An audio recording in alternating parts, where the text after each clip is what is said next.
Good luck.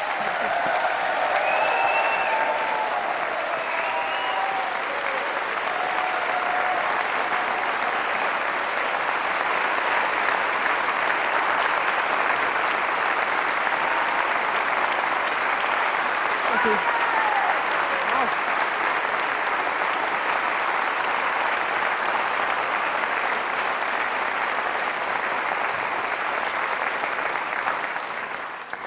Thank you. Friends, I'm not supposed to be here today. I'm not supposed to be speaking on the stage. This conference isn't supposed to include Scotland. The nationalists have been telling anyone who would listen for years that if people looked, really examined our United Kingdom, they would see a country born of history that should be returned to history.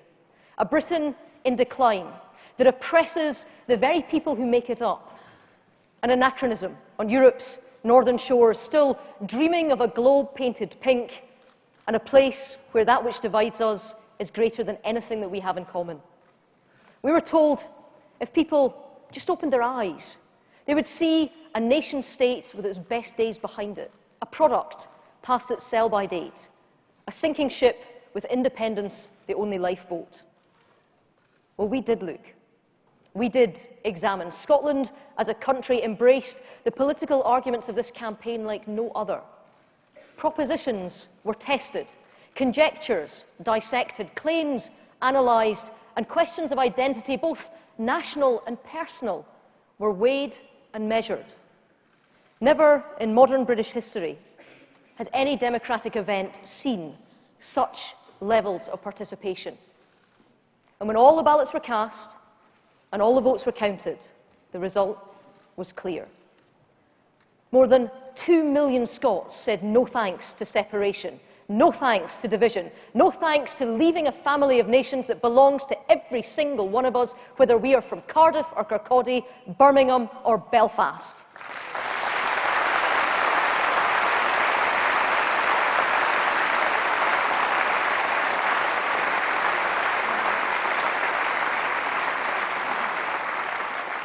And I thank God for that. Thank God, because I love this country.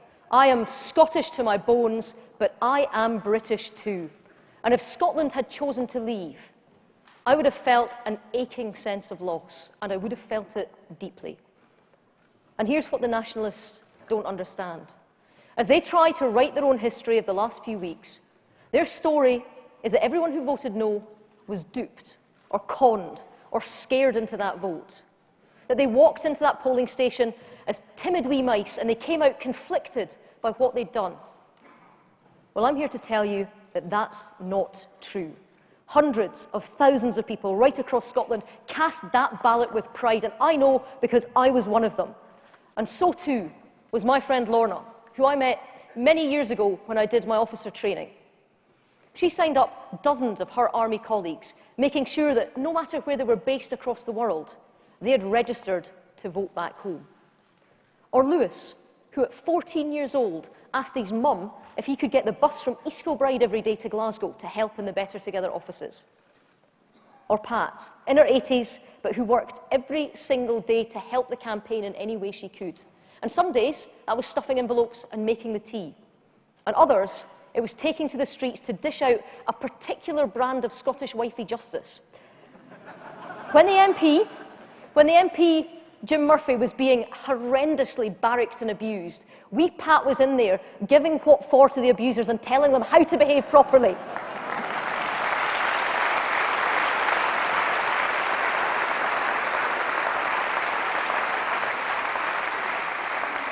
And you can forget the politicians, because they were the real heroes of this campaign, and they did it because they believed in something. They believed that the United Kingdom was worth fighting for, and more than 2 million of their fellow Scots agreed. But it would be easy. It would be easy to stand here today and talk just about the 2 million, about the people who know instinctively that we are better together, that we stand shoulder to shoulder, facing the world, sharing resource and shouldering a common burden. It would be easy to talk about the messy wonderfulness of these islands, and to wipe our brow with relief, to pat ourselves on the back for a lucky escape and to move on. But that would do a disservice to the debate that we've just had. That would be to ignore the 1.6 million people who thought that Britain had stopped being worth it, that the UK wasn't working for them, that many felt just as passionate about breaking away as we feel about staying together. This referendum sent a tremor through the fabric of this nation, and the echoes of that tremor will last a lifetime. And we have to address the fact that, yes or no, people in Scotland want change. The status quo is smashed, there's no going back, and the old rules do not apply. And that is a challenge. But it is an opportunity too. It is a chance to shape a new union, to craft and hew a settlement that fits the age and it meets our ambitions. Because if, as I believe, our best days still lie ahead of us, we do not reach them by happy accident. We must work to get there, and the work begins now. We must reshape our union. Thank you.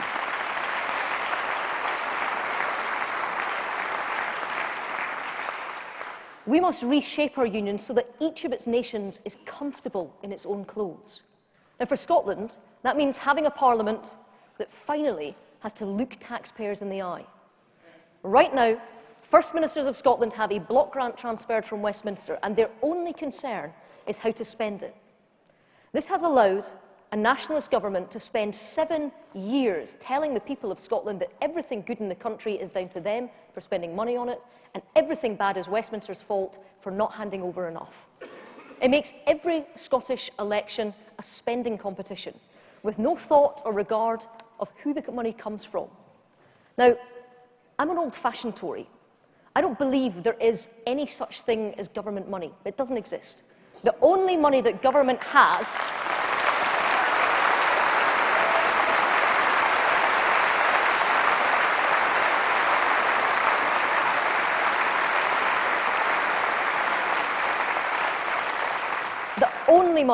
that government has is the money it takes from the businesses and people of this country, and we should never forget that. And that's something I want to ensure for Scotland. I want a Scottish Parliament that is in charge of raising more of the money it spends. I want the working people of Scotland to know, when they look at their monthly paycheck, that their right-hand column is going straight to Holyrood. A more direct link between what is raised in Scotland and what is spent in Scotland. Less reliance on a block grant, and a more rigorous and fiscally responsible administration in Edinburgh. And when that happens, when people see their earnings taxed and that tax sent directly to Bute House, they will hold future First Ministers to account. No more free passes, no more false promises, no more excuses, and no more cries of only with the powers of independence.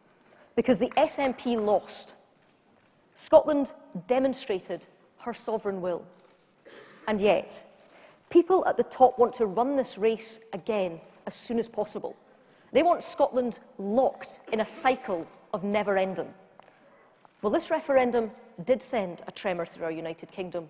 And while nationalists may agitate for another in 5 years, in 10 years, one last heave, we know that only by changing the way we do politics, only by making the Scottish Government look taxpayers in the eye, taking away the grudge and grievance, removing the fantasy economics, only then can we guard against us being back here again, and I never want to see our union put in such peril in my lifetime.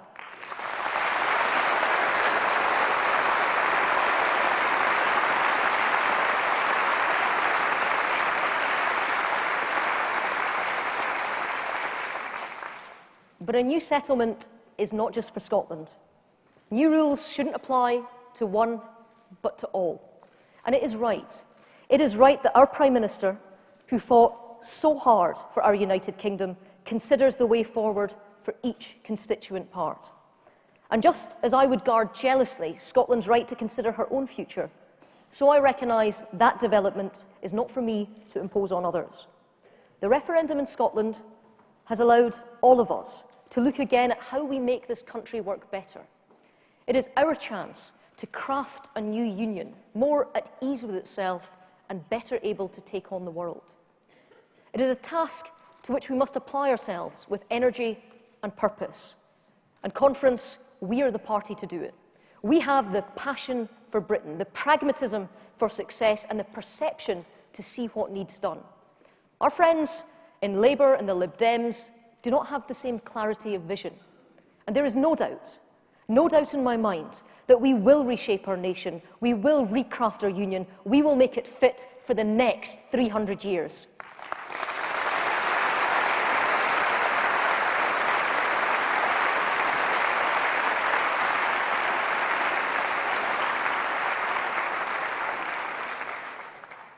But as we do, we are allowed a moment, just a moment, conference, to recognise what an achievement we have been part of. History was made last week. Our supposedly battered and dog-eared union was put under the microscope.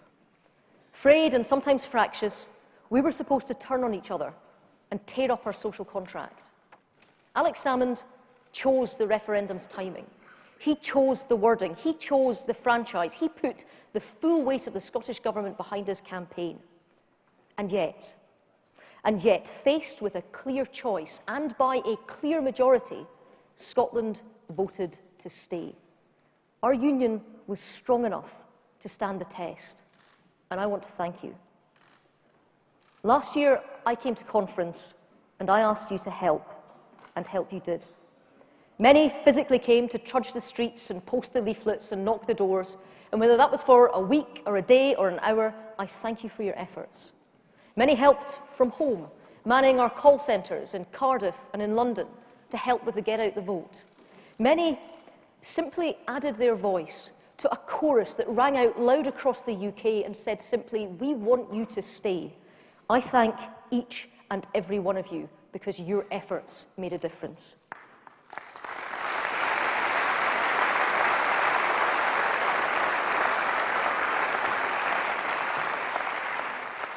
And I am proud. I am proud that when our country called, our party answered. Scottish Conservatives stood tall in this debate. We made the arguments of the heart as well as the head. We took the fight to the SNP in the SNP's backyard.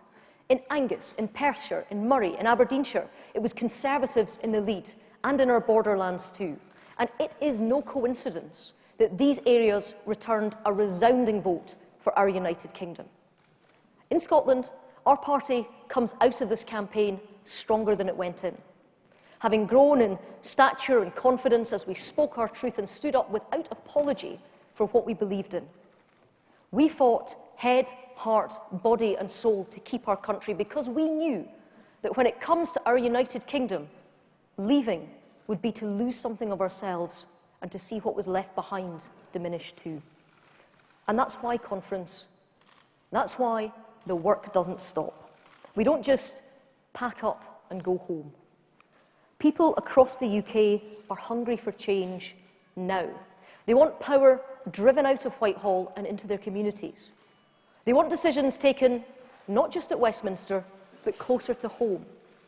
That desire, that demand must be what drives us on to build that new union where Scotland, England, Wales and Northern Ireland have more say in themselves but stand taller together. That is the challenge that we have been set. That is the opportunity of our age. So let us go from this place and shape that new future in the knowledge that as we do it together. Thank you.